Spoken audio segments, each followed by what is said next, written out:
Hey guys, welcome to day 3. And at this point you're probably looking at their views and thinking, okay, Generation 2 supposed to be bright colors, ridiculous, is a lot of what is generally commonly thought of.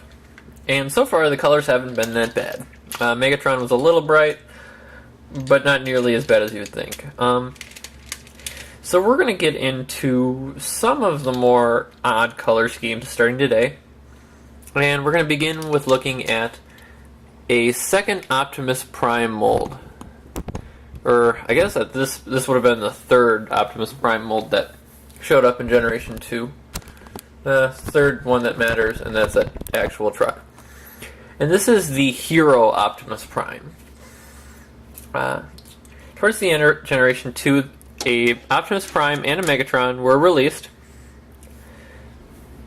And they were deluxe scale for basically the consumer market for more play value, and they were dubbed the Heroes. And what these did was take Optimus and Megatron, the two main characters, give them a gimmick for the time, which is the spring-loaded missile launcher, or not spring, air pump-loaded missile launcher.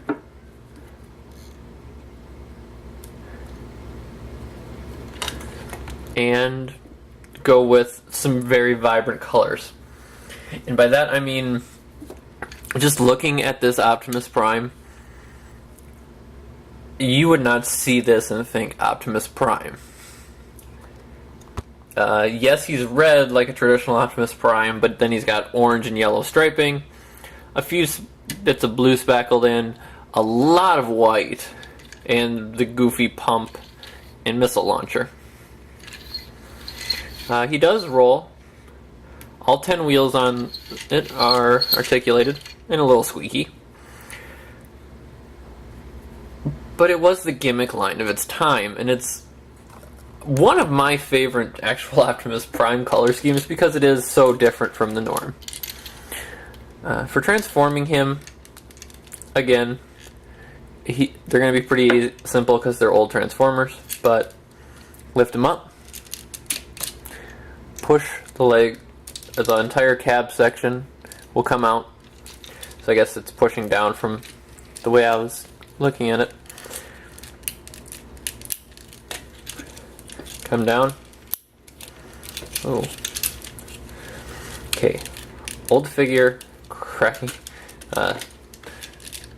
squeakiness worries me. Throughout this transformation, you're going to have to fold these up. The front part up. There we go. It is held in with a peg and then a friction. I don't even want to call it friction.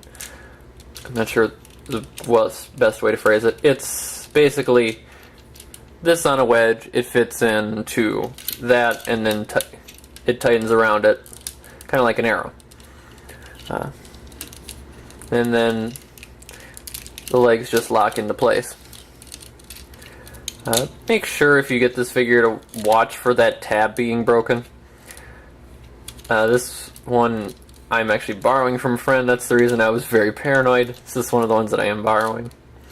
He's on my to pick up list because I do like the colors. I just haven't gotten around to it because it is still.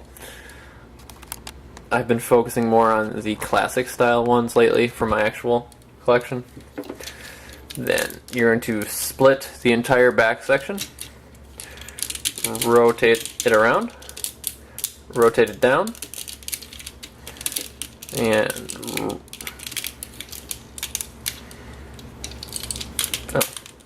pull down and rotate. There's a tab in sliding groove here. Pop the hand out. Same thing on the other side. If you want to pull out now, there. Pull out, rotate, flip down, push the hand out, and then you have the gun secured there. Or the missile launcher.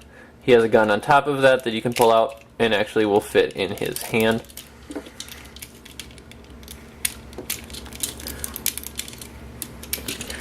And then from there, the spring, or the pump,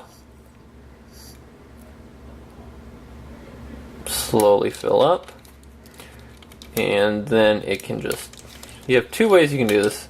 Either it can friction in the back half, or there is two holes and two plugs there that you can just peg it in.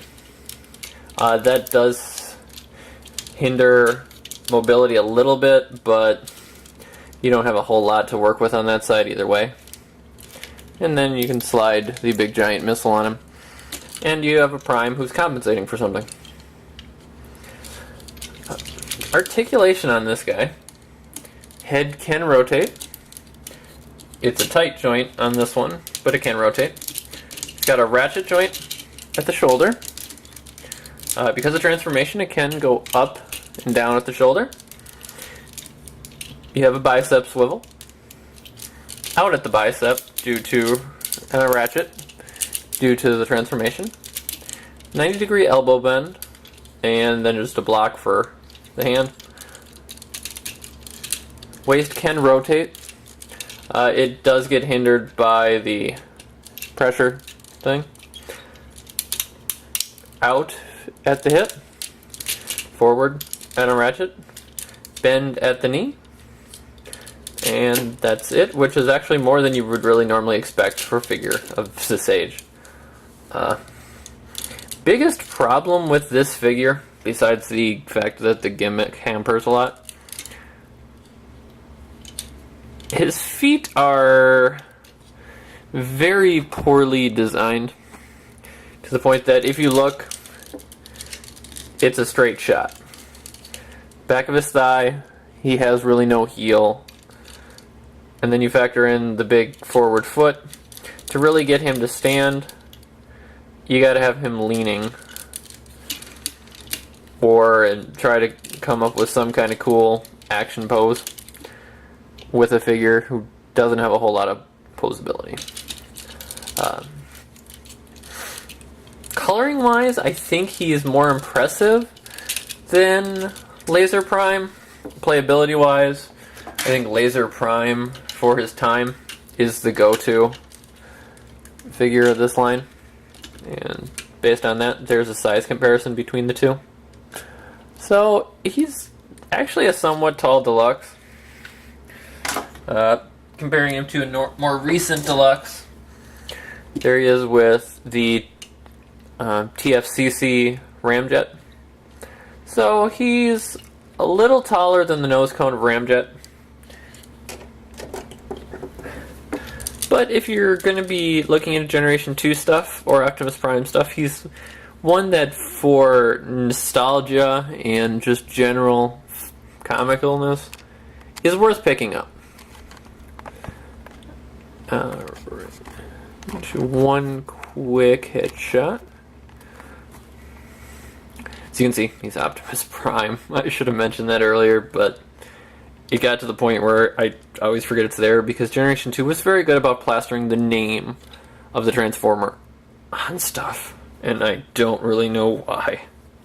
So I will see you tomorrow for, again, we're going to go start with Prime. We'll go into the Megatron counterpart tomorrow. Take care, guys.